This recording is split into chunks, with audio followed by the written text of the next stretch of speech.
The marble floors of the five-star hotel gleamed beneath chandeliers, hiding stories of power and betrayal. The manager, convinced appearances defined worth, sneered at a quiet black woman who dared to approach the front desk. To her, this guest was powerless, someone to humiliate in front of wealthy onlookers for sport. With a sharp slap, she believed she'd put the woman back in her place. But she had no idea. The woman she struck in full view of a silent lobby wasn't just another face. She was the billionaire owner of the entire hotel chain. And nothing would ever be the same. Before we go any further, comment where in the world you are watching from and make sure to subscribe, because tomorrow's story is one you don't want to miss. The marble floors of the Grand Plaza Hotel gleamed under crystal chandeliers, just as they had when Zahara Ellis spent countless nights polishing them. 16 years of memories lived in every corner of this lobby. She adjusted her modest beige trench coat, feeling the weight of those years as she approached the front desk. Wealthy guests in designer clothes milled about, their Louis Vuitton luggage wheeled silently across the floor by uniformed bellhops. Zahara kept her head high, though her heart pounded. The front desk stretched before her like a wall of mahogany and judgment. "May I speak with management, please?" Zahara's voice was soft but clear, carrying the quiet dignity she'd maintained through years of late shifts and aching backs. Alicia Sterling looked up from her computer screen, her lips curling into an immediate sneer. Her perfectly manicured nails tapped against the desk as she gave Zahara a slow, deliberate once-over. "Management?" Alicia's voice dripped with mockery. "The employment office is around back, through the service entrance." She gestured dismissively toward the kitchen doors. "Though I should warn you, we have certain standards here." A couple checking in nearby turned to stare. Zahara felt their eyes on her, but kept her spine straight. "I'm not here about employment. I need to speak with management regarding a business matter." Alicia's laugh was sharp and cruel, designed to cut. "A business matter? In that outfit?" She raised her voice slightly, ensuring nearby guests could hear. "Honey, that coat looks like it came from a discount bin. And those shoes." She clicked her tongue. "We don't even let our housekeepers wear scuffed shoes like that." Heat crept up Zahara's neck, but her expression remained calm. She knew this game, had watched it played out countless times from behind a cleaning cart. The way Alicia's eyes gleamed told her this was sport, a chance to assert dominance over someone she deemed beneath her. "The way you're dressed," Alicia continued, her voice carrying across the marble lobby, "you look more suited to cleaning rooms than conducting business, which," she added with a cruel smile, "is probably what you're really here for, isn't it?" Several guests nearby tittered nervously. A bellhop lowered his eyes, his hands tightening on the luggage cart. Zahara recognized that look, the helpless anger of watching injustice unfold but being powerless to stop it. "My appearance," Zahara said quietly, "has nothing to do with my business here." Her words were measured, careful.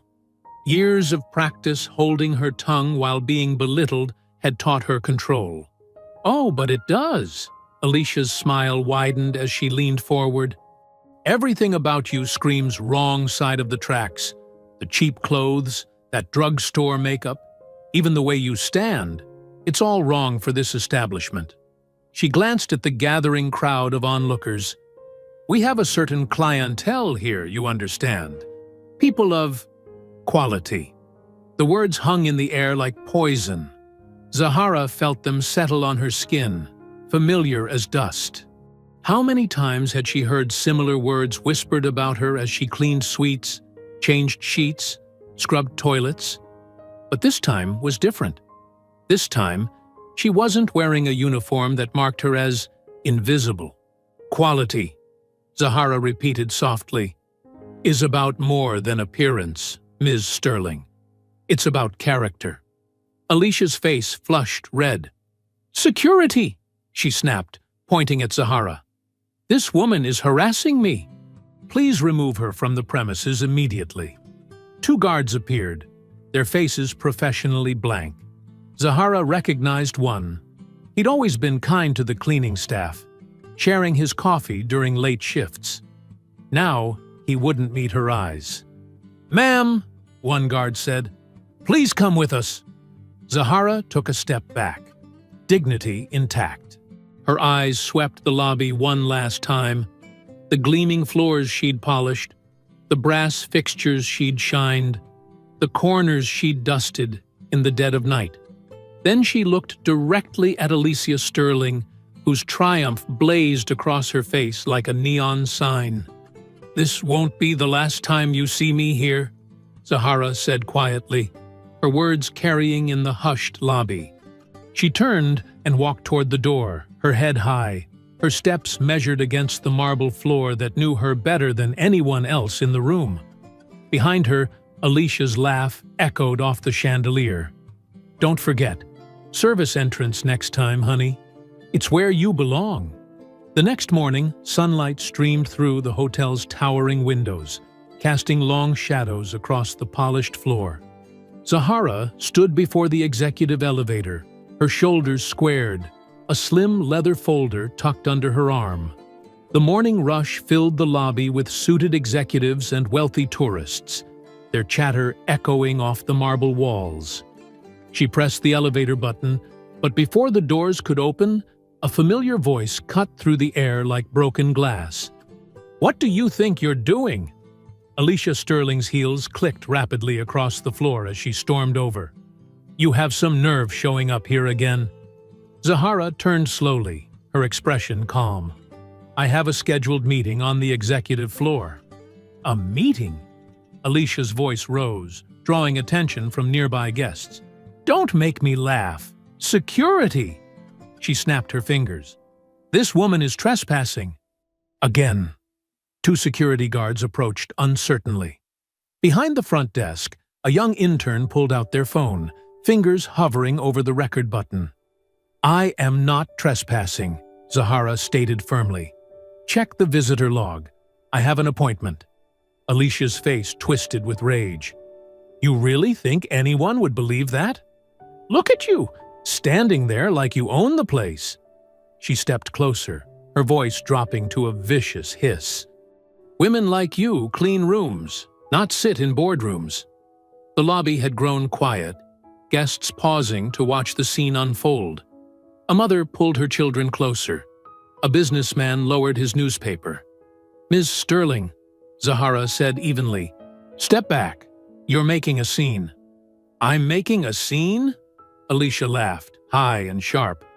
"You're the one pretending to be someone you're not. Playing dress-up in that cheap coat? Thinking you can fool anyone?"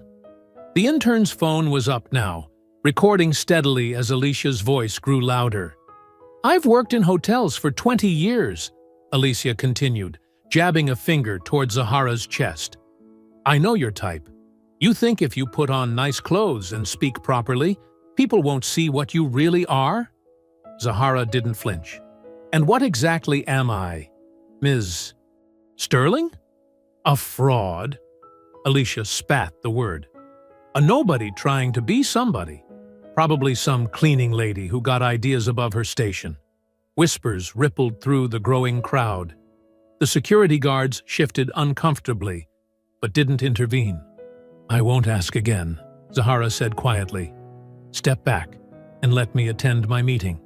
Something in Zahara's calm seemed to push Alicia over the edge. Her face flushed dark red, her carefully maintained composure cracking.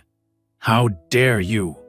The sound of the slap cracked like lightning through the lobby. Gasps echoed off the walls. Zahara's head snapped to the side, her cheek burning where Alicia's hand had struck. The leather folder slipped from her grasp, papers spilling across the floor. Behind the desk, the intern's hands shook as they kept filming. An elderly woman clutched her pearls. A small child started crying. "Get her out!" Alicia screamed at security. "Drag her out if you have to!" The guards moved forward, grabbing Zahara's arms. She twisted in their grip, not fighting, but refusing to go quietly. "Take your hands off me," she commanded, her voice carrying across the silent lobby. "I have done nothing wrong." "Nothing wrong?" Alicia's laugh was hysterical now. "You're trespassing, impersonating a guest, disrupting business." She bent down, snatching up one of the scattered papers. "What's this supposed to be? Some fake documents you printed at the library?" Zahara struggled against the guard's hold. "Those are private business documents. Put them down." "Private business documents?" Alicia waved the paper mockingly. "Probably printed them off at some copy shop, thinking you could fool us." She ripped the paper in half, letting the pieces flutter to the floor. "That," Zahara said, her voice deadly quiet, "was your last mistake." The guards tightened their grip, but Zahara stood her ground. Blood rushed to the red handprint on her cheek, but her eyes were clear and steady. "Get her out through the back," Alicia ordered. "And make sure she understands. If she shows up here again, we're calling the police." As the guards dragged Zahara toward the service entrance, she kept her eyes locked on Alicia. No tears, no pleading, just that same unwavering stare that seemed to see right through the manager's expensive suit to something hollow underneath. The crowd parted as they passed, faces a mix of shock, discomfort, and shame. Nobody moved to help. Nobody spoke up. They just watched as security muscled Zahara through the kitchen doors, past startled staff and clattering dishes. Behind the front desk, the interns' hands trembled as they stopped recording. They stared at their phone screen, at the 3-minute video that had captured everything: the slap, the cruel words, the ripped documents, the rough handling. Their finger hovered over the share button. With a quick glance to make sure no one was watching, they pressed upload. The caption typed itself almost automatically. She tried to go upstairs. They didn't know who she was.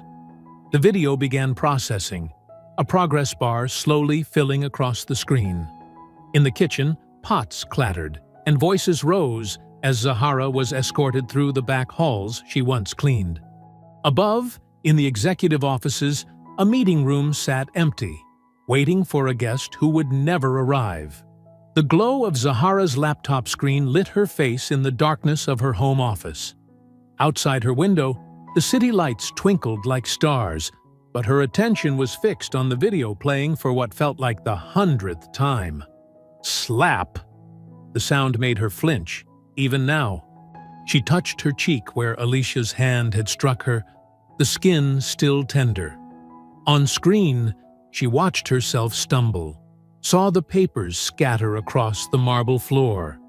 The footage was shaky but clear, captured perfectly by the young intern whose hands must have been trembling.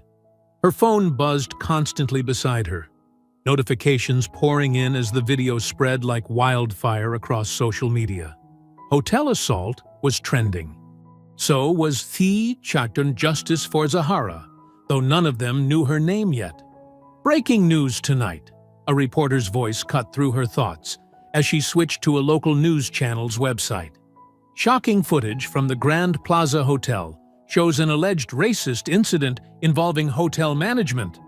The clip played again, this time with millions of viewers watching. Comments flooded in beneath the video. "This is disgusting. Who does that manager think she is? I'll never stay at Grand Plaza again. That poor woman kept her dignity while being assaulted. She's my hero." Zahara scrolled through dozens of similar messages, her expression unreadable. A text notification popped up from her lawyer. "It's everywhere. Their PR team is in crisis mode. Should we move forward?" "Not yet," she typed back. "Let it build." She opened another tab, where a business news site was covering the story. Luxury hotel chain faces backlash over viral assault video. Below was a statement from the hotel's corporate office. "We are aware of the incident and are conducting a thorough investigation."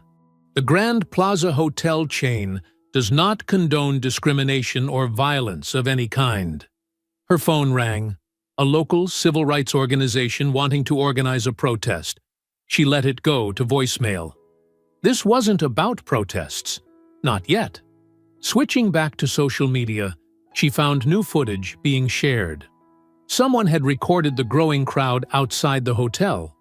Dozens of people held signs, "Boycott Grand Plaza," and "Stop Racist Violence," and "Fire Alicia Sterling." Yes, they had identified her already.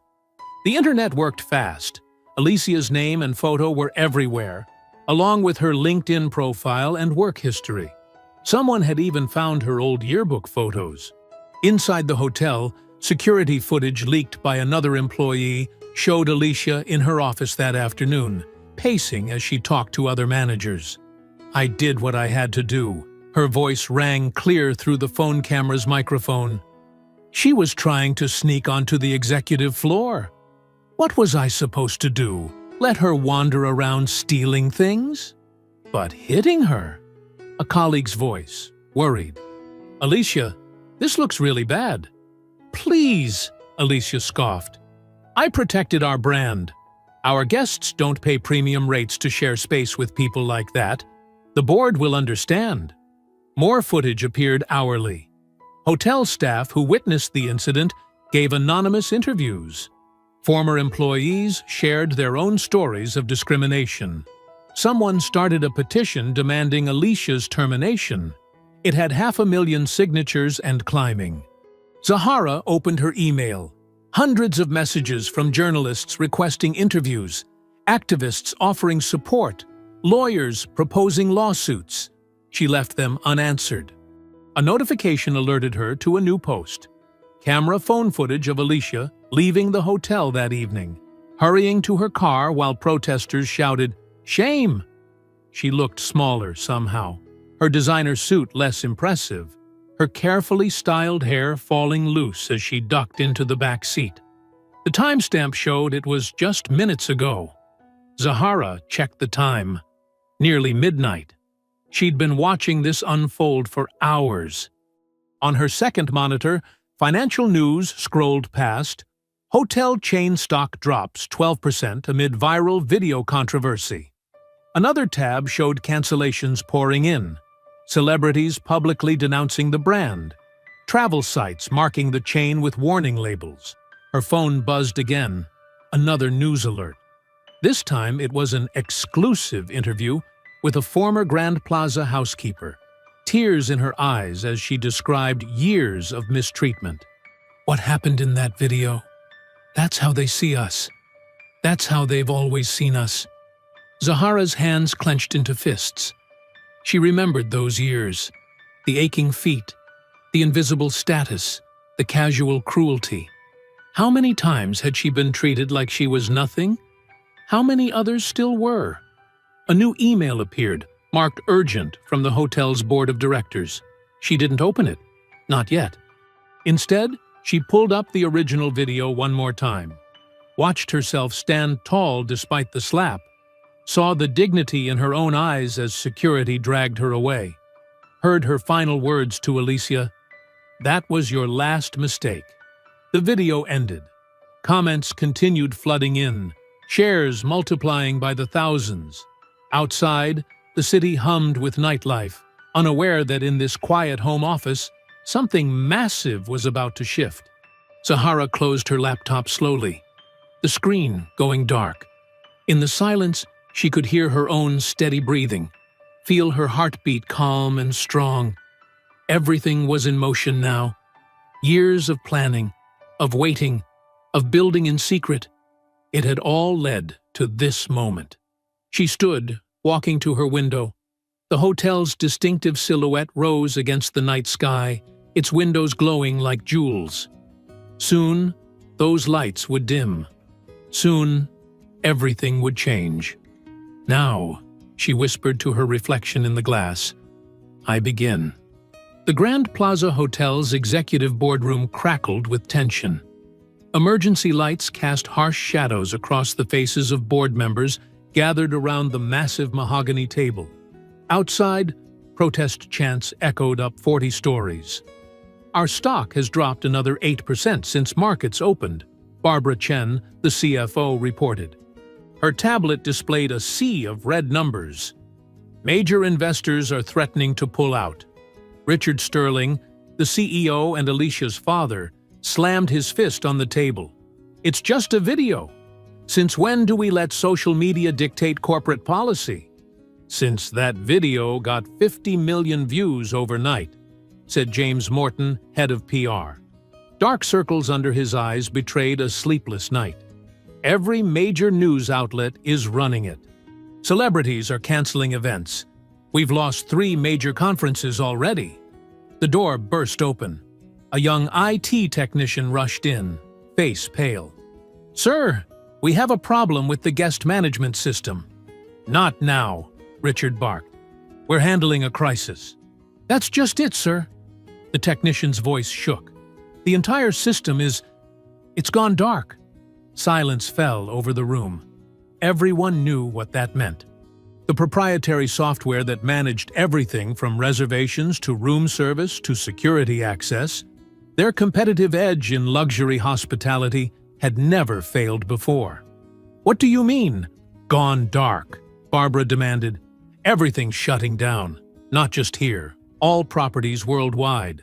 Reservations are disappearing, key cards aren't working, billing systems are frozen. It's like someone pulled the plug on the entire network." Richard's face reddened. "Get our software team on it. Call the developers." "We tried, sir. No one can access the core programming. It's locked us out completely." Phones started buzzing around the table as reports flooded in from properties across the globe. Dubai, London, Singapore, everywhere, the same chaos. In the lobby below, guests crowded the front desk. Room keys had stopped working. Restaurant orders vanished. The elegant digital displays that usually showed event schedules now displayed only error messages. Alicia Sterling paced behind the desk, her designer heels clicking frantically on marble. "Try it again," she snapped at a clerk attempting to check in an elderly couple. "The system won't respond," the clerk said. "Nothing works." "Then do it manually. Write it down." "Ms. Sterling," the clerk's voice dropped to a whisper. "We don't have paper forms anymore. Everything's digital." More guests arrived, angry and confused.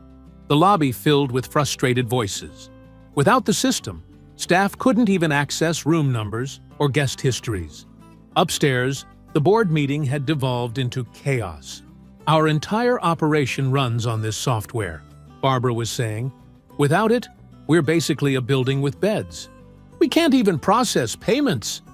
The IT technician's phone buzzed. His eyes widened as he read the message. "Sir, the development team just found something in the source code."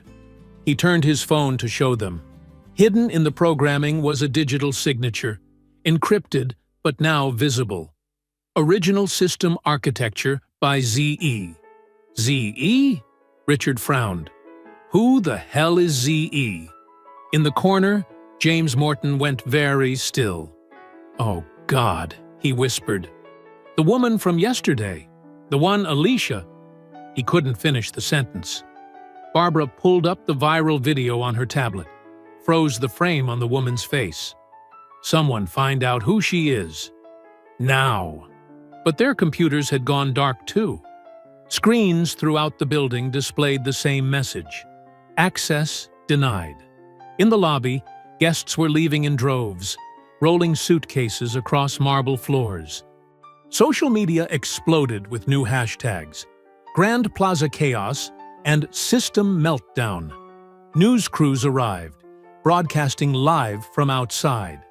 In a stunning development, the luxury hotel chain already under fire for yesterday's viral assault video is now experiencing what appears to be a catastrophic technical failure. Alicia watched helplessly as years of carefully maintained appearances crumbled. Without the system's guidance, staff forgot preferences, mixed up orders, lost track of schedules. The seamless luxury experience that justified their premium rates vanished. How could this happen?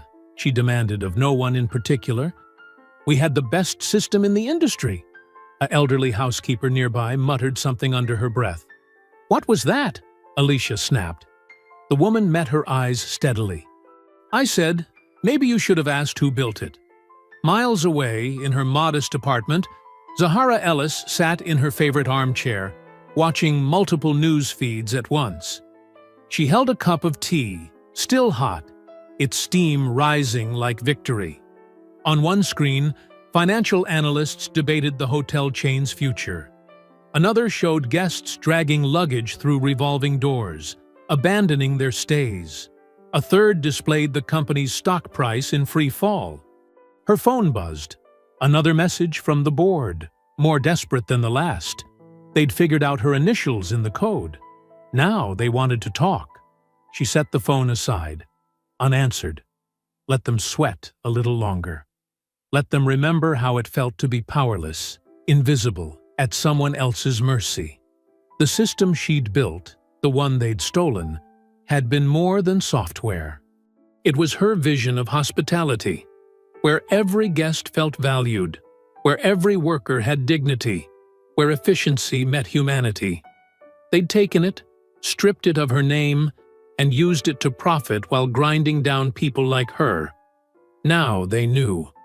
The invisible woman they'd dismissed, the housekeeper they'd mocked, the innovator they'd betrayed. She'd been the architect of their success all along. On screen, Richard Sterling faced reporters, his confidence cracking. We are working to resolve this technical issue. Zahara sipped her tea, savoring its warmth. Now they'll remember, she whispered. Who built it? The Grand Plaza's executive boardroom had transformed into a war room.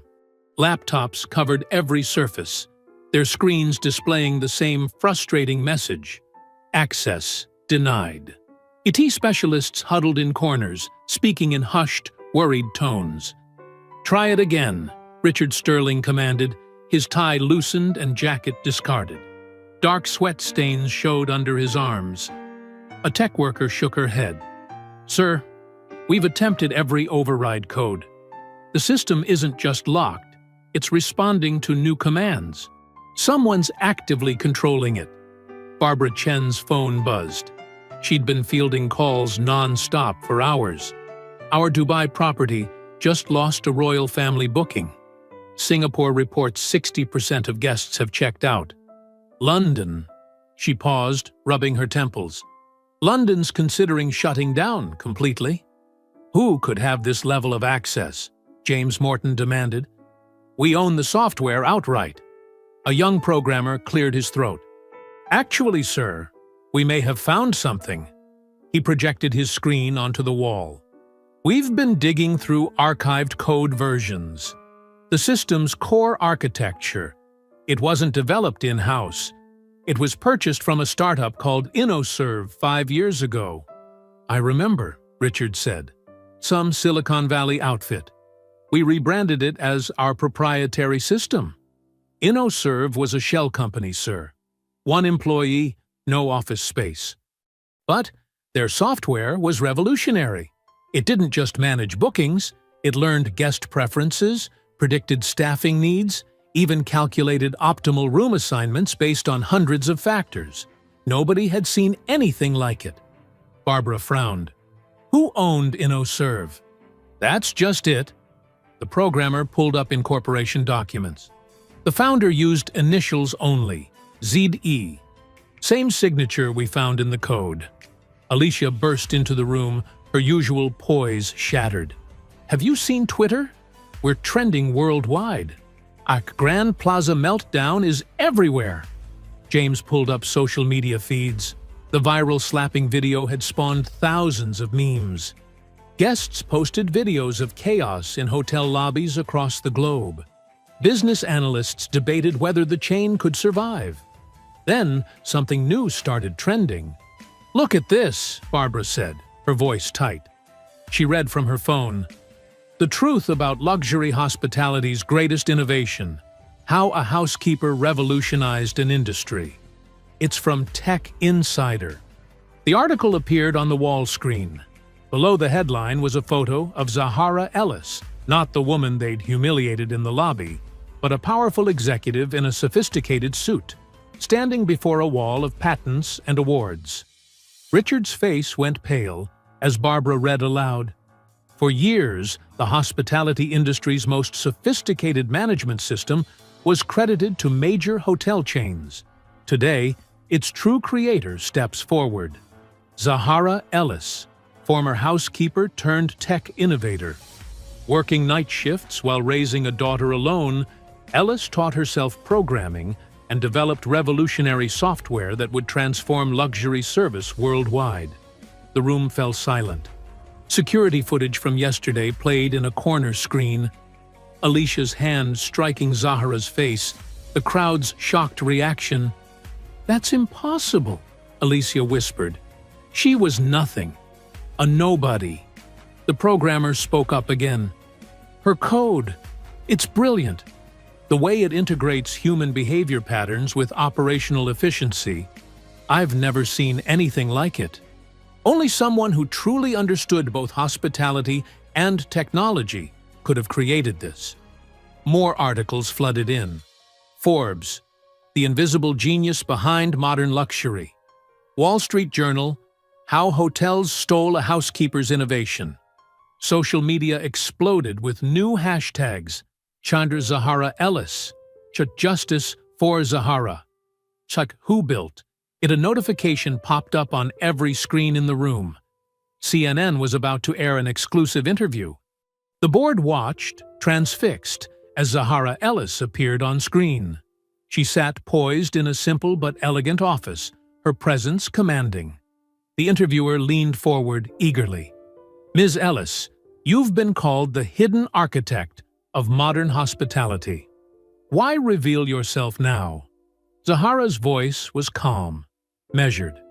Innovation doesn't just come from boardrooms.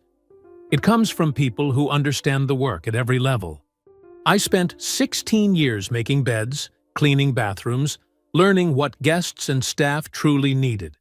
That knowledge became the foundation of everything I built. And the hotel chain that claimed credit for your system? They didn't just claim credit. They dismissed me when I tried to pitch it properly. Called my ideas unrealistic. Then they acquired my software through back channels, erased my name, and fired me for suggesting improvements to their operations. She smiled slightly. But they never understood the system's full capabilities, or that its creator still held the master key. The interviewer nodded. "Your name is trending worldwide. People are calling you an inspiration. To every housekeeper, janitor, kitchen worker, to everyone who's been told they don't belong in the boardroom, this is your vindication too. Excellence doesn't depend on privilege. Innovation can come from anywhere. And sometimes," she added, her eyes seeming to stare directly at the boardroom, "the person you dismissed today might own your company tomorrow." In the boardroom, phones began ringing simultaneously. Investors demanded answers. Partners threatened to pull out. The stock price hit another record low. "She's destroying us," Alicia said numbly. Barbara Chen stood up. "No, we destroyed ourselves. We stole from her, humiliated her, and assaulted her on camera. Now everyone knows." On screen, Zahara's interview continued, her following growing by the minute. Every word she spoke was quoted, shared, celebrated. The housekeeper they'd slapped had become the face of innovation, dignity, and justice. Not a nobody began trending next. Hotel workers worldwide shared their own stories of discrimination and dismissal. Former employees came forward with evidence of similar incidents. The Grand Plaza's carefully maintained image of luxury and sophistication crumbled by the minute. The CNN interview continued, Zahara's composure unwavering as the host leaned forward with genuine interest. "Tell us about your journey, Ms. Ellis.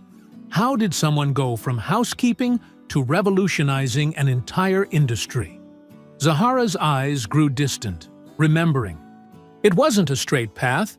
Sometimes you have to hit rock bottom before you can rebuild. The scene dissolved into her memories, 15 years earlier. A much younger Zahara, huddled with her 4-year-old daughter Sarah, in their beaten-up Toyota Corolla, parked behind a grocery store. Their temporary home after the eviction. "We lived in that car for 3 months," Zahara narrated. "I'd wake up early, wash up in gas station bathrooms, drop Sarah at a neighbor's house who watched her for cheap, then head to my housekeeping shift." The memory shifted to the hotel's stark back hallways. Young Zahara pushed a heavy cleaning cart, her uniform already soaked with sweat at 7 a.m. Her supervisor, Mrs. Graves, stood over her with a clipboard. "Faster," Mrs. Graves barked. "Luxury guests don't wait. 16 rooms today? No excuses." The work was backbreaking, present-day Zahara explained. But it taught me everything about how hotels really function. I saw the gaps between what management thought happened and what actually happened on the ground. Another flashback? Zahara in the break room at midnight, surrounded by dog-eared textbooks. Hospitality management, computer programming basics, business administration. Her daughter slept on a makeshift bed of chairs while Zahara studied. "I couldn't afford college," she continued. "So I taught myself. The library had free computers. YouTube had free coding tutorials. I took every online course I could find." The interviewer nodded. "But how did you manage to develop such sophisticated software while working full-time?"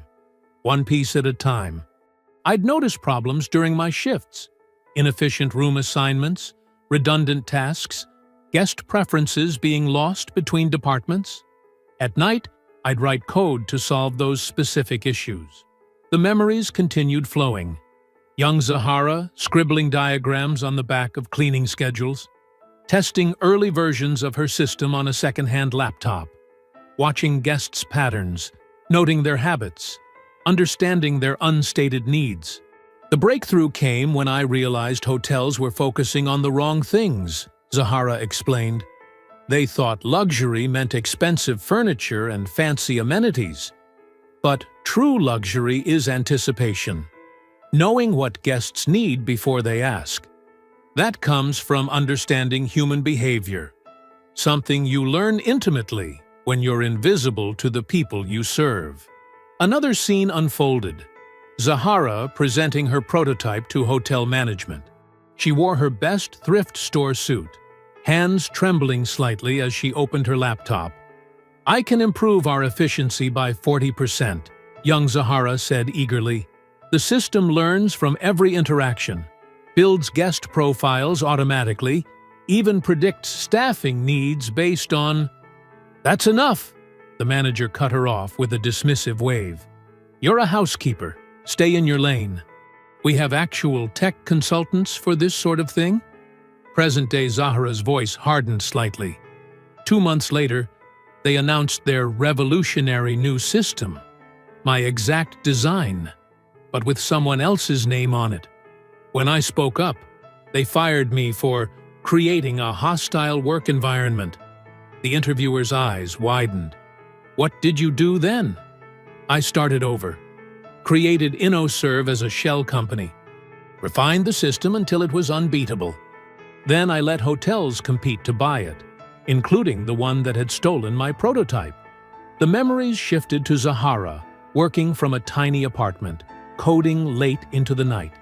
Sarah did homework nearby, occasionally bringing her mother coffee. "My daughter watched me build it all," Zahara said softly. She learned that dignity isn't given. Sometimes you have to code it into existence yourself. Scenes flashed by. Zahara filing patents. Meeting with investors who never knew her background. Hotels worldwide adopting her system, praising its genius, while never suspecting its creator had once cleaned their rooms. The software spread because it worked, she explained. It understood hotels from the ground up. from the housekeeper's cart to the presidential suite. Every feature came from real experience, not theoretical models. The interviewer gestured to a tablet displaying current headlines about the hotel chain's crisis. And now their entire operation depends on your system. Ironic, isn't it? Zahara's smile held no malice, only quiet satisfaction. They never suspected the nobody they dismissed had become essential to their success.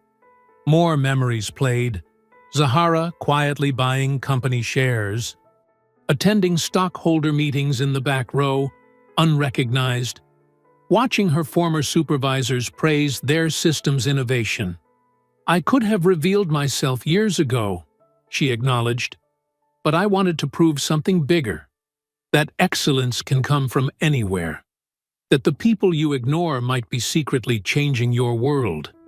The interviewer studied her thoughtfully. "Why didn't you reveal yourself before?" Zahara's response was measured, yet carried the weight of years of invisibility. "Because they never looked at me long enough to see what I could be. They saw a uniform, not a visionary. A servant, not a creator. Their blindness gave me the greatest advantage of all, the freedom to build something revolutionary while they weren't watching." The CNN interview set off a chain reaction.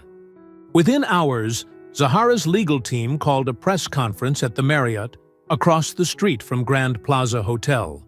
Camera crews swarmed the conference room as Zahara took the podium. Her calm demeanor a stark contrast to the chaos around her. "Today, I'm not just here to tell my story," she began, her voice steady. "I'm here to expose a systematic theft of intellectual property that goes to the highest levels of hotel management." The room fell silent. Zahara opened a leather portfolio, removing a stack of documents. "In 2008, while working as a housekeeper at Ellis Grand, I developed a revolutionary guest management system. I presented it to hotel management, believing in their integrity." She paused, letting the words sink in. That trust was misplaced. Across the street, in the Grand Plaza Hotel executive boardroom, Marcus Sterling loosened his tie as he watched the live broadcast. His sister Alicia stood behind him, her manicured nails digging into the leather chair. Zahara held up the first document, a dated presentation proposal. "This is my original pitch, submitted through proper channels. Note the timestamp and digital signature." She clicked a remote, and the screen behind her displayed email correspondence. 2 weeks after my presentation, I was terminated. The stated reason was creating a hostile work environment. The real reason? She advanced to the next slide. This internal memo. The projected email showed Marcus Sterling's name. Housekeeper's software proposal. This is exactly what we need. Strip out her name, repackage it under my division. HR will handle her removal. Gasps rippled through the press room. Reporters' fingers flew across keyboards. "But Mr. Sterling made one crucial mistake," Zahara continued.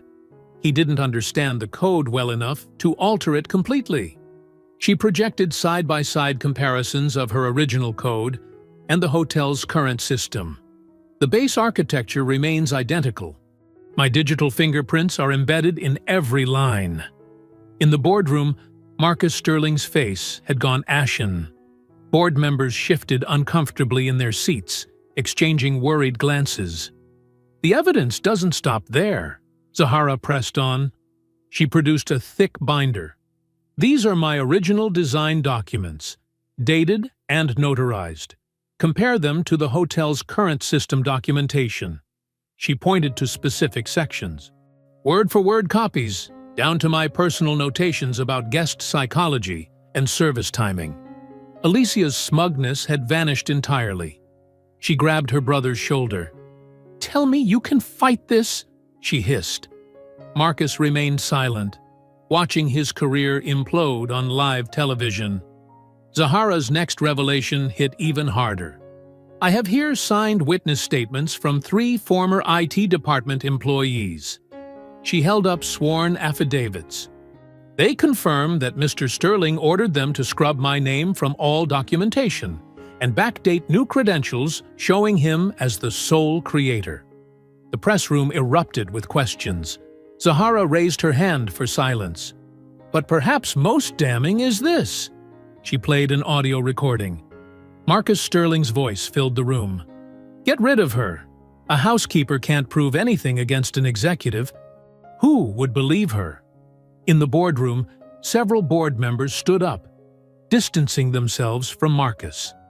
One reached for his phone, likely calling legal counsel. I filed patents for my system before ever approaching the hotel, Zahara explained. Patents they chose to ignore when they stole my work. Patents that have been upheld through multiple legal reviews. She projected documentation of her patent filings, predating the hotel's implementation by months. For years, I watched this company profit from my innovation while I rebuilt my life.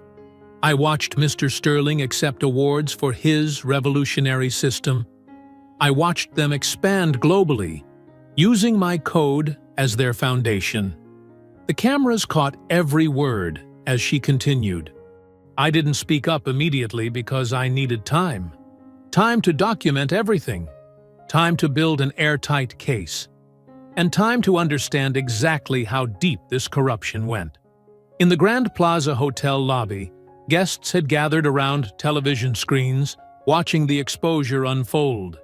Some were filming the staff's reactions on their phones. The theft of my intellectual property wasn't just about software, Zahara said, her voice gaining strength. It was about power, about who gets to be an innovator, about whose ideas are valued, and whose are stolen. She held up one final document. This is a cease and desist order, effective immediately. The hotel's right to use my system is hereby revoked pending full legal review.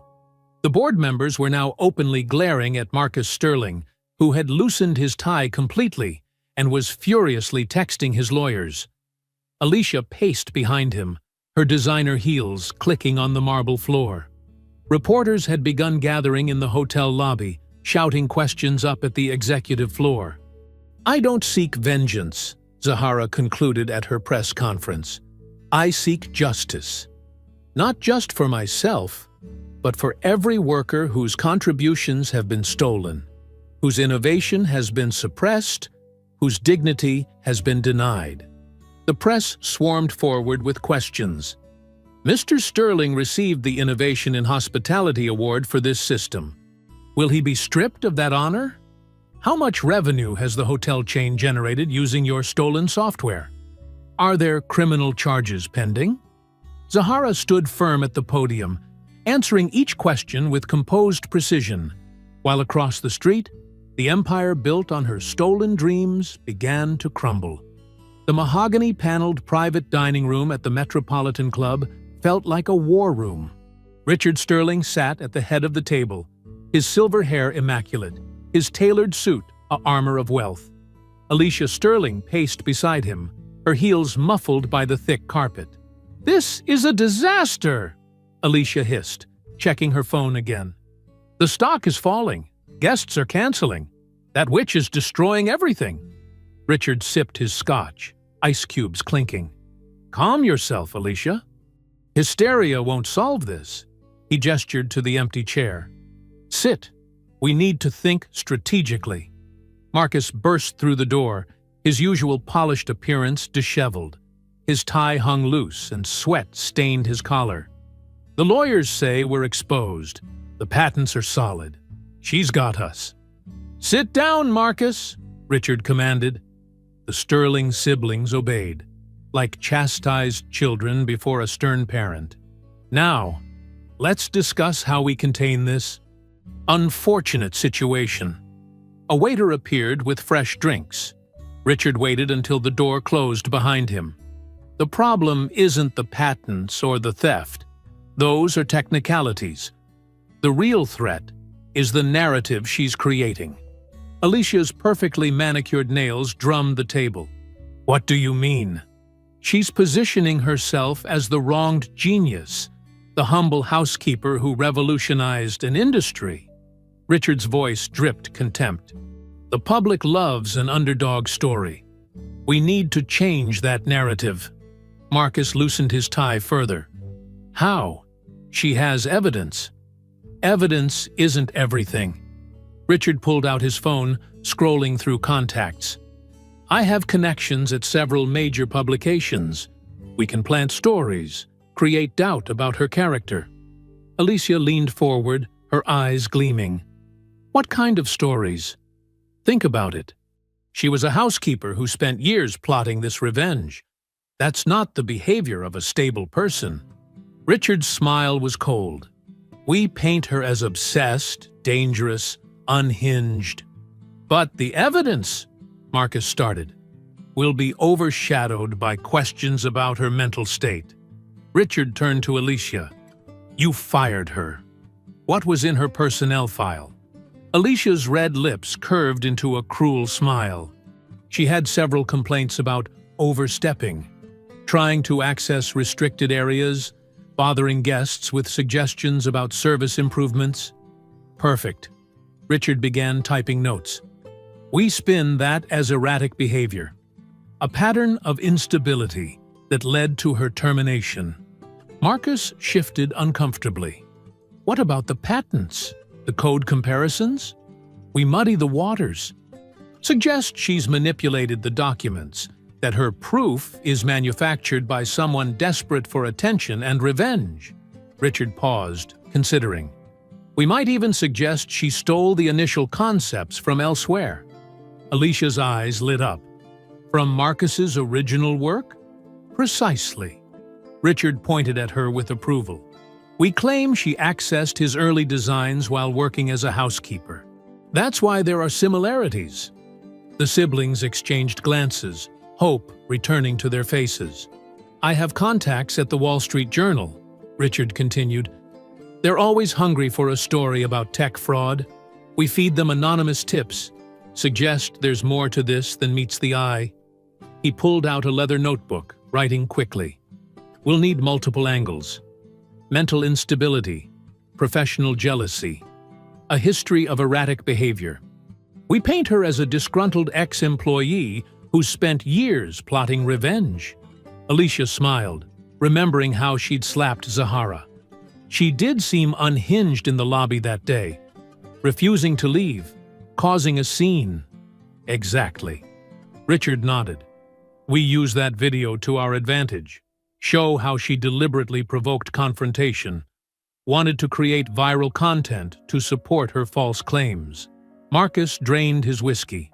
What about the IT staff who signed statements? Disgruntled former employees, obviously, probably paid off. Richard waved dismissively. We'll have our PR team suggest they're part of a coordinated attack on the company. A waiter entered with fresh drinks. They waited in tense silence until he left. I'll activate my media contacts tonight, Richard continued. By morning, the first stories will break. Questions about her stability, her motivations, her credibility. He turned to Marcus. You need to prepare a statement. Express shock and hurt that someone would make such false accusations. Emphasize your history of innovation, your awards, your reputation. Marcus nodded, some of his confidence returning. I can do that. Alicia, Richard focused on her. You'll need to appear sympathetic.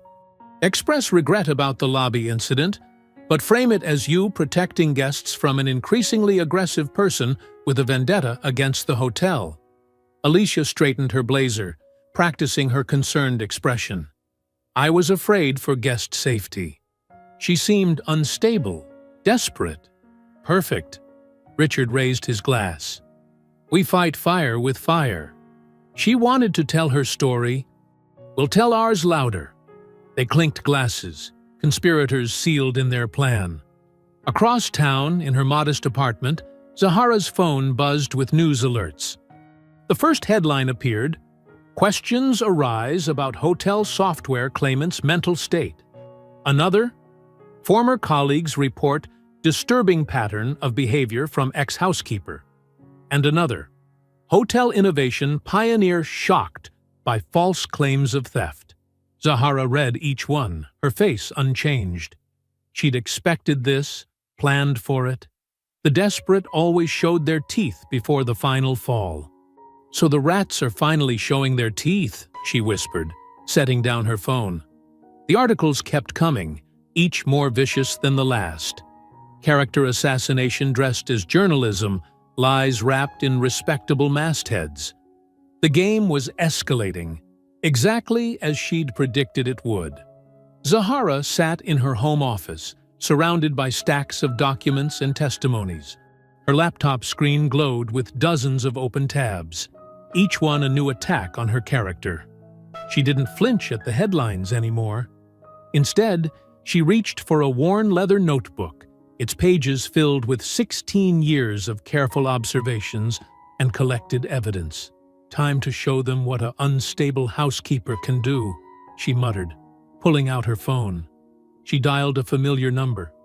"Maria, it's time. Call the others." Within hours, her modest living room filled with familiar faces. Former housekeepers, kitchen staff, maintenance workers, people who'd scrubbed floors alongside her, who'd shared quiet conversations in break rooms, who'd witnessed years of abuse and discrimination. "They think they can bury the truth," Zahara addressed the group, her voice steady. "But there are too many of us, too many stories, too many witnesses." Maria, a former head housekeeper with 25 years of service, stepped forward. "I have the emails, the ones where they ordered us to work off the clock during special events." Jorge, who'd worked maintenance for 3 decades, pulled out a USB drive. "And I kept the security footage. The times they made us use dangerous chemicals without protection. The injuries they covered up. One by one, they shared their evidence. Photos of moldy staff quarters, pay stubs showing systematic wage theft, written warnings given to workers who dared complain about discrimination. "They called us family," said Carmen, her voice bitter. "Family doesn't treat family like this." Zahara nodded, typing rapidly on her laptop. "And now the world will know." They worked through the night, organizing evidence, recording testimonies. Each person's story added another layer to the damning picture of corporate abuse and systemic exploitation. At dawn, Zahara launched their counterattack. First came the email dump. Thousands of internal communications revealing years of calculated discrimination. Managers joking about keeping the help in their place. HR reports buried to protect abusive supervisors. Financial documents showing millions in stolen wages. Then came the videos. Security footage of injured workers being forced to continue their shifts. Hidden recordings of management meetings where they laughed about exploiting undocumented staff. A particularly damning clip showed Marcus Sterling in the executive lounge, drunk on expensive whiskey, mocking Zahara's original pitch. "A maid with a computer program," his slurred voice echoed through social media. Like anyone would believe she could create something this sophisticated. These people should stick to cleaning toilets. The impact was immediate and devastating. Breaking: luxury hotel chain accused of systematic worker exploitation. Hotel Gate whistleblowers reveal years of abuse. Justice for Zahara trends. Worldwide news vans surrounded the hotel. Reporters fought for interviews with former staff members. Each hour brought new revelations, new testimonies, new evidence of corruption. Maria appeared on CNN, describing how she'd been fired after reporting sexual harassment by a senior manager. Jorge shared his story on MSNBC, detailing how the company had threatened to report workers to immigration when they complained about unsafe conditions. Social media exploded with support. Hotel workers across the country began sharing their own stories of abuse and discrimination. The hashtag #RunchDirtyYourDuty Stand with Zahara became a rallying cry for labor rights activists. Outside the hotel, crowds gathered. What started as a small group of protesters swelled into hundreds, then thousands. They carried signs reading, "Believe Black Women," and "Workers Deserve Dignity." Union organizers set up tables, collecting more testimonies from current and former employees. Zahara Ellis didn't just create a computer system, a protest leader shouted through a megaphone. She created hope for every worker who's ever been silenced, every innovator who's ever been stolen from, every person who's ever been told to know their place. The crowd roared in response. Justice for Zahara! Justice for workers! Inside her apartment, Zahara watched the coverage with her former colleagues. Tears flowed freely as they saw their stories finally being heard, their truth finally being believed. "This isn't just about me anymore," Zahara said softly. "This is about every person who's ever been invisible, every worker who's ever swallowed their pride to keep their job, every dreamer who's ever been told they're reaching too high." Maria squeezed her hand. "You gave us all a voice." On the TV, Richard Sterling attempted damage control, struggling to speak over protesters' chants. His usual smooth confidence cracked as reporters bombarded him with questions about the evidence. "These allegations are... We take these matters very seriously," he stammered, sweat visible on his forehead.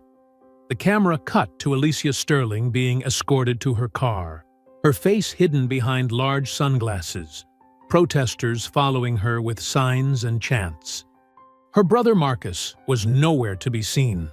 Sources reported he hadn't left his penthouse in days. Outside the hotel's grand entrance, where Zahara had once been humiliated, the crowd continued to grow.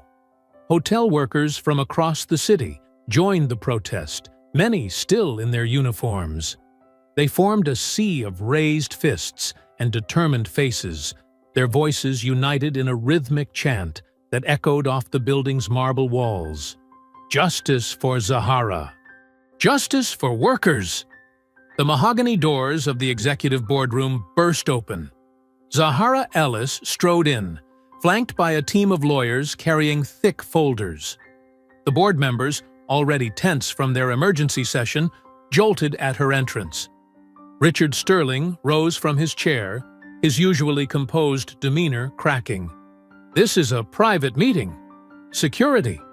"Sit down, Richard," Zahara said quietly, but with unmistakable authority.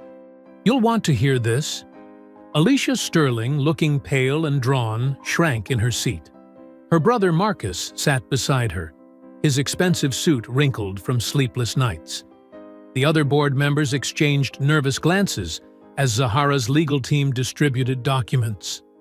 "The hotel's stock has dropped 60% in 3 days," Zahara began, standing at the head of the table, a position that had always been Richard's. "Your largest investors are pulling out. The brand is toxic, and your proprietary system, my system, remains offline. We're handling the situation," Richard snapped, though his voice trembled slightly. "This meeting is to discuss emergency measures." "The emergency," Zahara cut in, "is over." She nodded to her lead attorney, who opened his briefcase. "For the past 5 years, while you were stealing my work and destroying lives, I was building something else. A holding company. One that has been quietly buying shares in your parent corporation." The color drained from Richard's face. Marcus dropped his pen, and it clattered across the polished table. "As of 9 o'clock this morning," Zahara continued, "my company completed its acquisition of controlling interest in Global Luxury Holdings. I own 51% of your parent company." The boardroom erupted.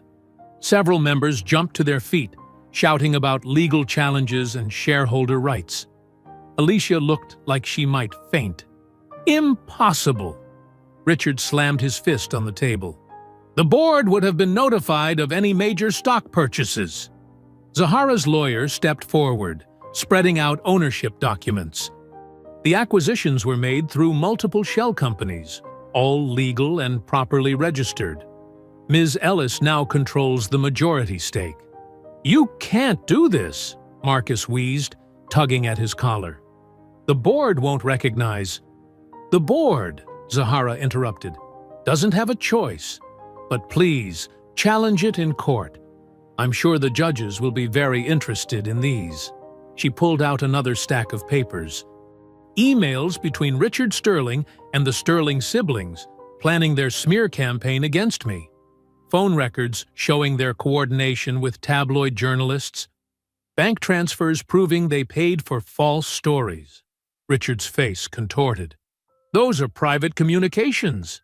"Nothing is private when it involves corporate conspiracy, Richard." Zahara's voice was steel. "You thought you could bury me with lies.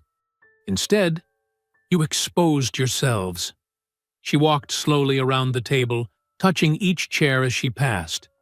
Chairs she'd once dusted as a housekeeper. "You mocked me when I pitched my system, called me delusional, said a maid should know her place.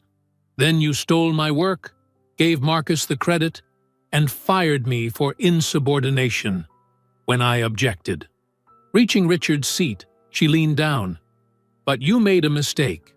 You thought because I was quiet, I was weak. Because I cleaned rooms, I couldn't be brilliant. Because I didn't fight back immediately, I would never fight back at all." The other board members stared at Richard, the implications sinking in. Their powerful chairman had conspired with the Sterlings, risking everything to protect their scheme. "Richard," one of them asked slowly, "is this true?" Before he could answer, Zahara's lawyer projected emails onto the boardroom screen. There was Richard writing to Marcus. "Keep your sister in line. If Ellis talks, we all go down." Another showed him organizing payments to tabloids. "Plant the mental health angle. Make her look unstable." The evidence was devastating. Years of corruption exposed in black and white.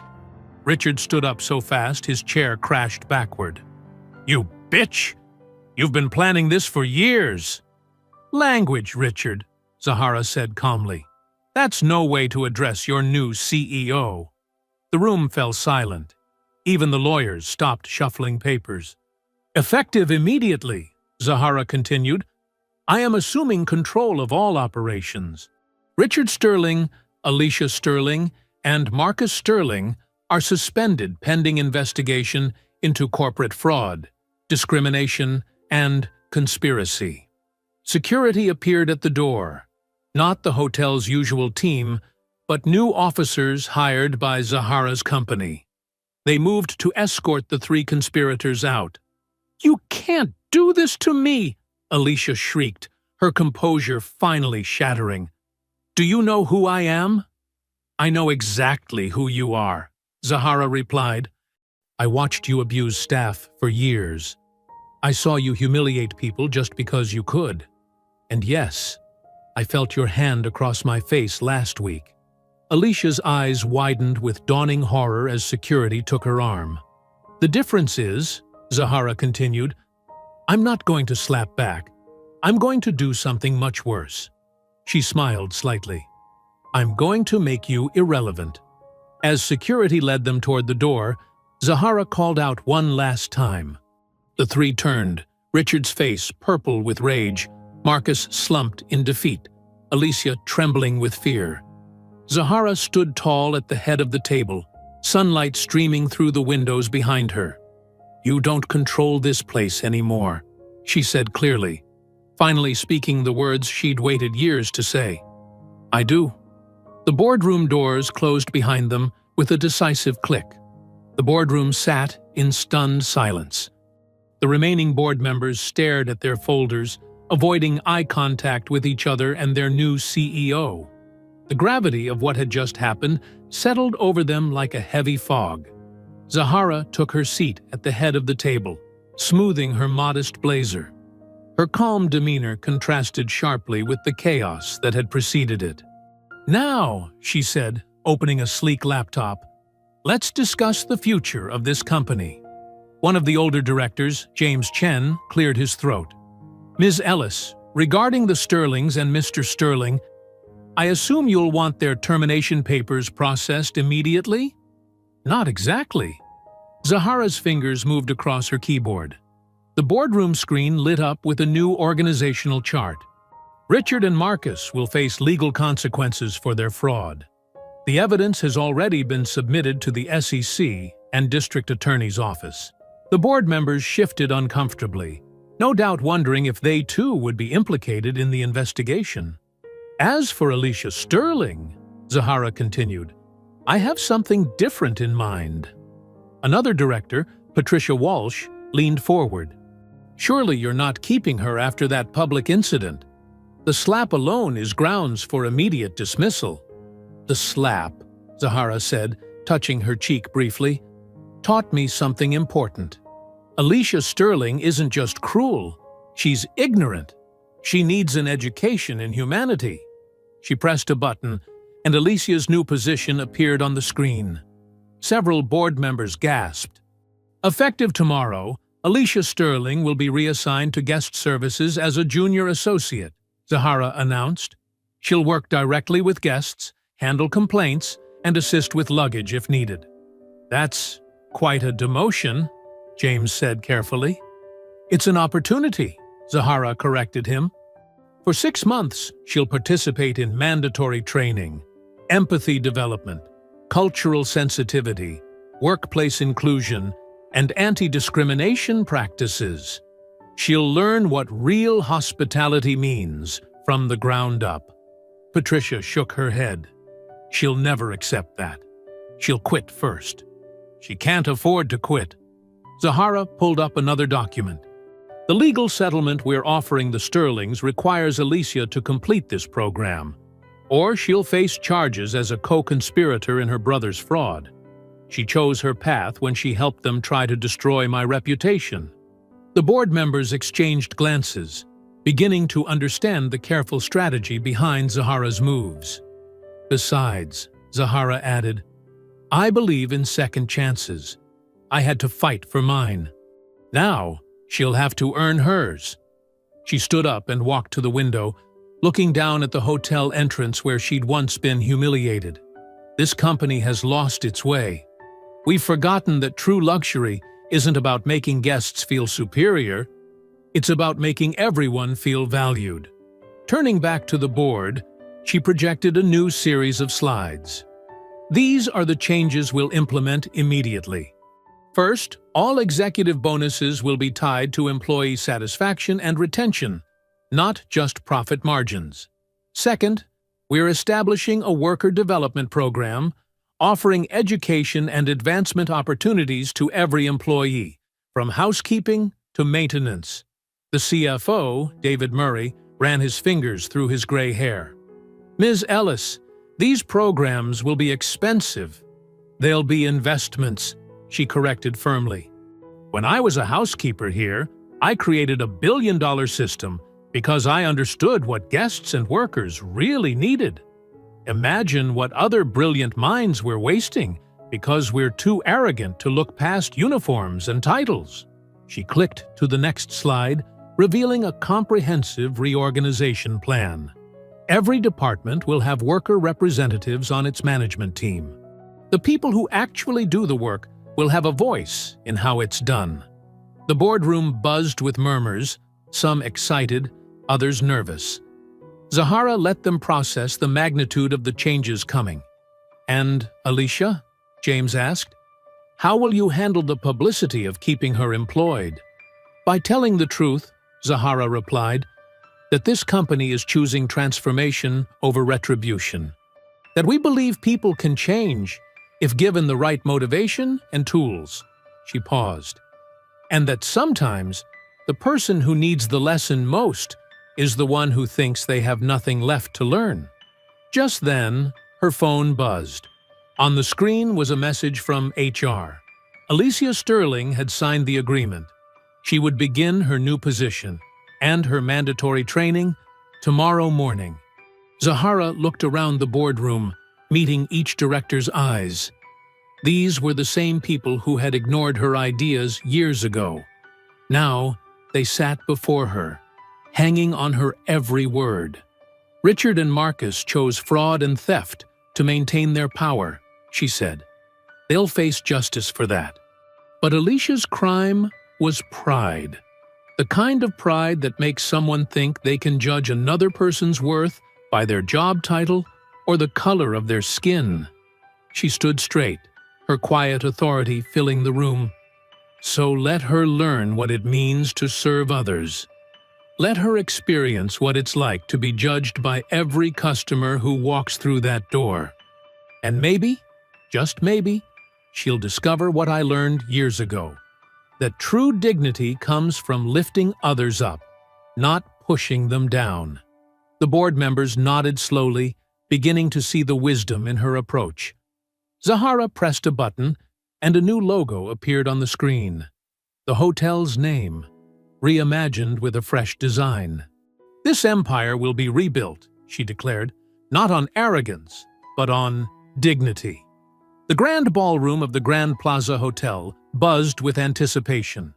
Hundreds of journalists, industry leaders, and hotel workers packed the space, their conversations creating a steady hum beneath the crystal chandeliers. At the back of the room, a group of housekeepers, kitchen staff, and janitors huddled together, still wearing their work uniforms. They'd come straight from their shifts at nearby hotels. Maria Rodriguez, who had worked alongside Zahara for 12 years, clutched her hands together nervously. "I can't believe we're actually here," she whispered to Carlos, a longtime maintenance worker. In this room, as guests, the lights dimmed, and a hush fell over the crowd. Zahara Ellis stepped onto the stage, her modest blazer and practical shoes a stark contrast to the expensive suits in the front rows. She moved to the podium with quiet grace, surveying the room with warm eyes that lingered on her former co-workers. 20 years ago, she began, her voice clear and steady. I stood in this very room, but I wasn't at a podium. I was behind a cleaning cart, scrubbing champagne stains from the carpet at 3 in the morning. The room grew still. In the back, Maria wiped a tear from her cheek. I learned something in those years, Zahara continued. The true heart of hospitality isn't in the marble floors or the thread count of the sheets. It's in the hands that press those sheets, that polish that marble, that prepare the meals and maintain the systems that keep these buildings running. She gestured to the group of workers at the back. These are the architects of comfort, the engineers of experience. They've been called back of house, as if they belong in shadows. Today, that changes. With a nod, she triggered the screen behind her. The words, "The Back Hall Project," appeared in bold letters, accompanied by architectural renderings of training facilities and classroom spaces. I'm announcing a nationwide initiative that will transform the hospitality industry, Zahara declared. The Back Hall Project will create pathways for workers to become owners, innovators, and leaders. She clicked through slides showing modern training centers and classroom spaces. We're establishing education hubs in every major city. Workers will receive full scholarships for hospitality management, business administration, and technology training, while earning their full salaries. Murmurs rippled through the crowd. In the back, Carlos gripped the chair in front of him, his eyes wide. But this isn't just about education, Zahara continued. It's about ownership. The Back Hall Project will provide microloans and mentorship for workers who want to start their own businesses. Every participant will receive shares in our company, making them true stakeholders in this industry's future. She paused, letting the magnitude of the announcement sink in. And to ensure this program's success, I'm pledging $5 billion of my personal fortune as seed funding. Gasps echoed through the ballroom. Several journalists scrambled to confirm the number on their phones.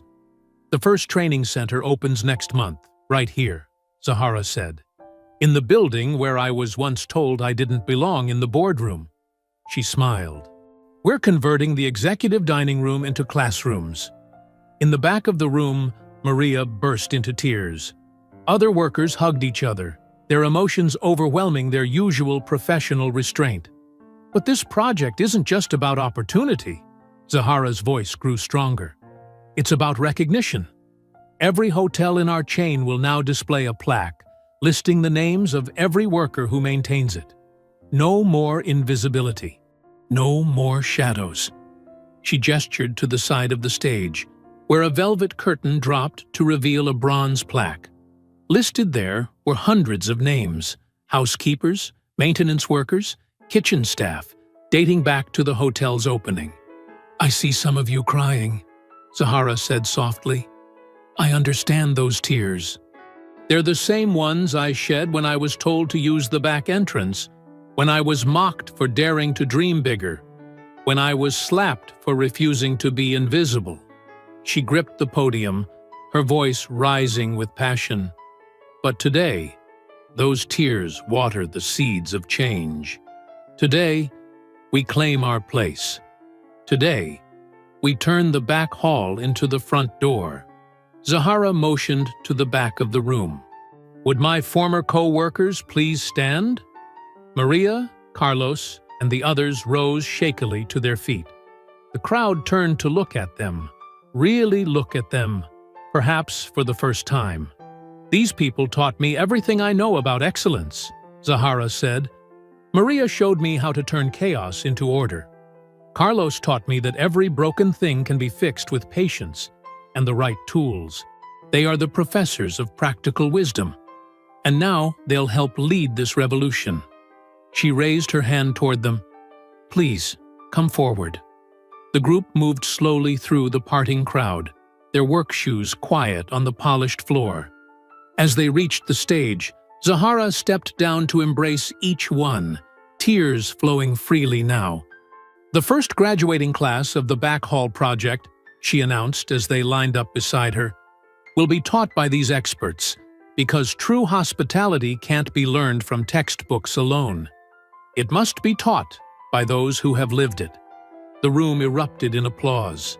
Journalists pushed forward, cameras flashing. But Zahara wasn't finished. "For too long, we were the unseen hands," she said, her voice carrying over the noise. "Now we are the architects." The workers on stage stood straighter, their faces shining with pride and possibility. In the front row, several hotel executives shifted uncomfortably in their seats, seeing their own prejudices reflected in the tears of joy streaming down Maria's face. Zahara looked out at the crowd, her quiet power filling the room. The back hall has always been the backbone of this industry. Now it will also be its future. Alicia Sterling's designer heels pinched her feet as she rushed across the lobby of the Grand Plaza Hotel, formerly her domain. Now it felt like a prison. She carried a stack of fresh towels to room 237, where a guest had complained about a coffee stain on their linens. Her perfectly manicured nails, once used to point out others' flaws, now gripped cleaning supplies. "Ms. Sterling!" A sharp voice cut through the air. Mr. Davidson, a regular guest she used to fawn over, waved her down. "There's a problem with my room service order." Alicia forced a smile, her jaw aching from the effort. "I'll take care of that right away, sir." The words tasted bitter in her mouth. She remembered how she used to snap at housekeepers for not responding fast enough to guest complaints. Now, juggling multiple tasks at once, she understood the impossible dance they performed every day. The service elevator, the one she'd never used before her demotion, creaked as it carried her to the kitchen. Inside, the staff avoided her eyes. They remembered her cruel words, her casual dismissals of their concerns. Now, she stood among them, just another worker in the vast machinery of the hotel. "Order for 512 was wrong," she told the kitchen supervisor, trying to keep the old commanding tone out of her voice. "Mr. Davidson wanted his steak medium rare, not medium." The supervisor barely glanced at her. "It'll be 20 minutes. 20 minutes! She used to scream at staff for such delays. Now she'd have to face Mr. Davidson's anger herself. Back in the lobby, a child spilled orange juice across the marble floor. Alicia grabbed the mop from the supply closet, her cheeks burning as guests stepped around her. She could feel their judgment, their assumption that she was beneath them. The same assumption she'd made about countless others. "Ma'am?" An elderly woman approached her. "The ice machine on the 4th floor isn't working." "I'll check it right away," Alicia replied, adding it to her mental list of tasks. Her feet throbbed. She'd been standing for 6 hours straight. As she wiped the last of the juice from the floor, she felt a presence behind her. Looking up, she saw Zahra Ellis standing there, wearing a simple but elegant business suit. The hotel owner's face was unreadable as she watched Alicia work.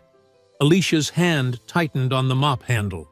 She thought of the slap she'd delivered in this very lobby, how she'd treated Zahra like dirt. Now, kneeling on the floor with cleaning supplies, she felt the full weight of her actions. "Ms. Ellis," she managed to say, her voice barely above a whisper. Zahra didn't speak. She simply observed as Alicia finished cleaning, then followed her to the supply closet. "The ice machine on 4 needs attention," Alicia said, to break the silence, unable to meet Zahara's eyes. "I know," Zahara replied softly. "I saw 3 guests report it. How long have you been on your feet today?" The question caught Alicia off guard. "Since 7 this morning.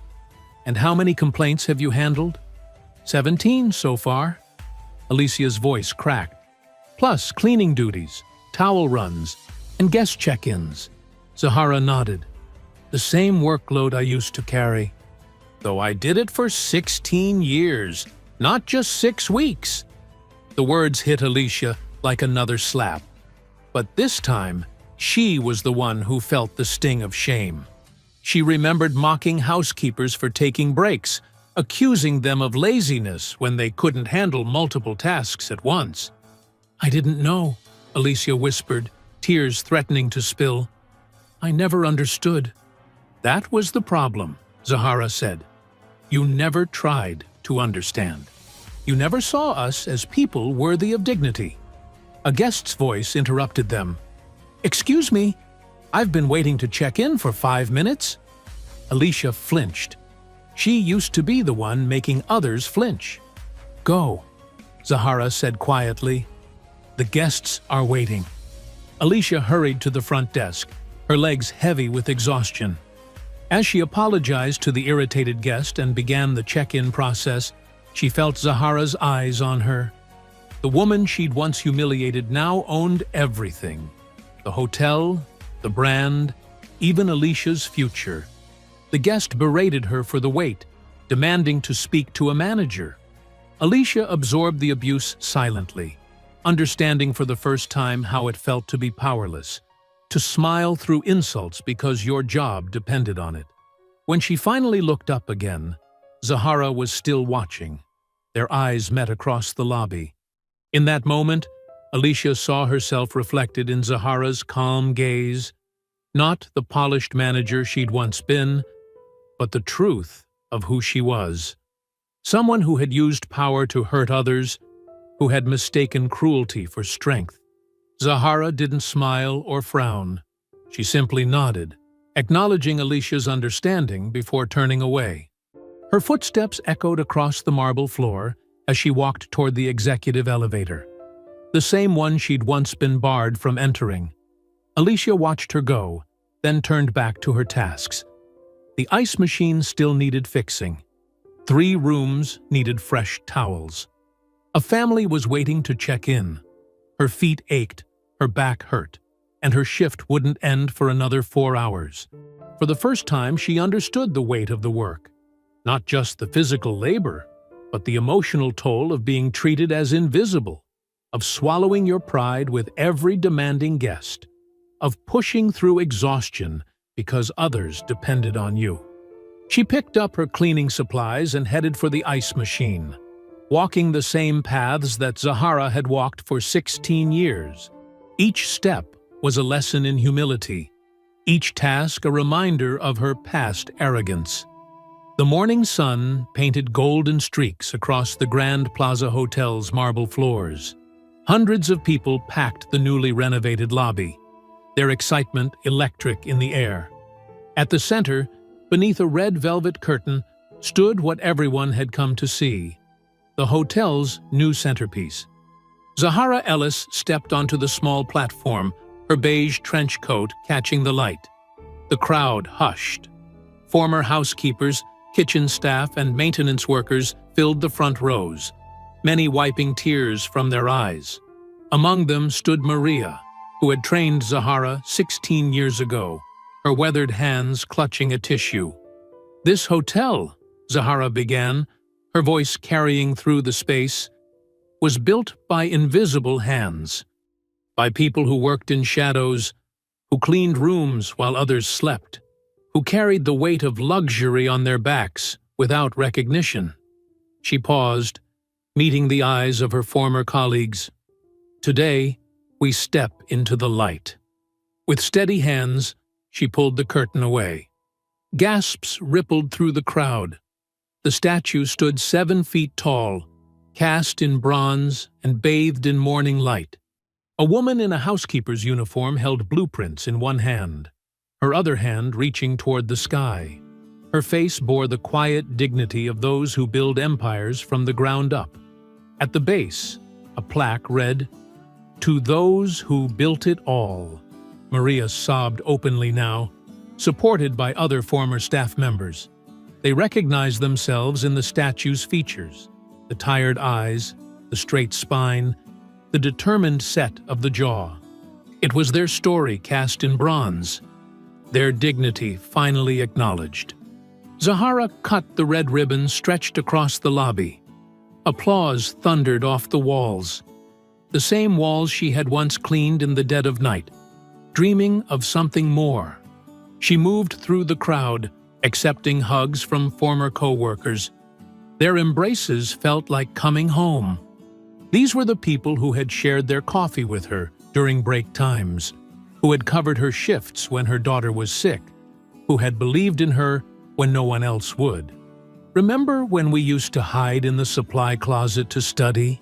whispered Carmen, an older housekeeper who had often slipped Zahara extra sandwiches from the kitchen. "Look at you now, Mirena." Near the executive elevator, the same one she'd been dragged away from months ago, Zahara paused. The memory of Alicia's slap still lingered, but it no longer held power.